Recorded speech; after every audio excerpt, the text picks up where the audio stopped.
বন্ধুরা এখন আমাদের রাত্রিবেলা প্রায় 9:30 বাজে। আমি বাড়ি যাবো, রেডি হয়ে রয়েছি। এখন আমাদের একটু খাওয়া দাওয়া চলছে, মানে টিফিন কি কি চলছে। না হ্যাঁ আসবো। তা কি কি টিফিন চলছে তাও দেখাচ্ছি। আর এদিকে আমার মেয়ে আর মা পন্টুগুড়ি কি বানাচ্ছে দেখাচ্ছি। এই যে এটাকে কি বলে বলো তো? ফিশ কিমা, মানে ফিশ কিমা পাসিন্দা। এটা আমার ভাইয়ের কাজের। মা একদম মাইক্রোওভেনে পুরো গরম করে দিয়েছে। আর আমার সোনাই এখানে দেখো কতটা সস দিয়েছে আমাকে। তাই সস দিয়ে এখন খাওয়া হচ্ছে। ওই যে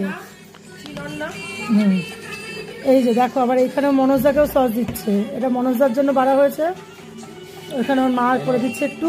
এইখানে চলছে এখন পাপড়ি চাট বানানো। ওই যে দই বলছে, ওই যে এটাকে কি বলে, চাটনিটা বানাচ্ছে। চাটনি আমাদের মনোজদের আবার কাসন্দ ছাড়া চলে না। বিহারি এই সমস্ত ঝাল ঝাল লাগে। প্রচন্ড গরম গো, ধরে যাচ্ছে না। ওর বাবা তো বিহারি বললো আমাকে একটু দেবে, তাই অল্প করে দিচ্ছে, একদম অল্প। বেশ বেশ বেশ। আমি কাসন্দ একদম ভালোবাসি না। হ্যাঁ এই যে একটু ভেঙে নিয়েছি।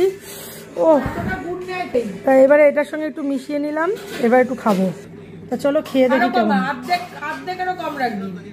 এমন তো হেবি সুন্দর খেতে তো, দারুণ দারুণ, বিশাল টেস্টি।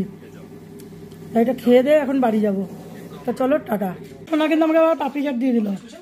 আর এটা কিন্তু মটন কিমা দিয়ে বানানো। ও চর্বির দলাগুলো মুখে পড়ছে, সেই লাগছে। একটু আলু মাখাও আছে সঙ্গে।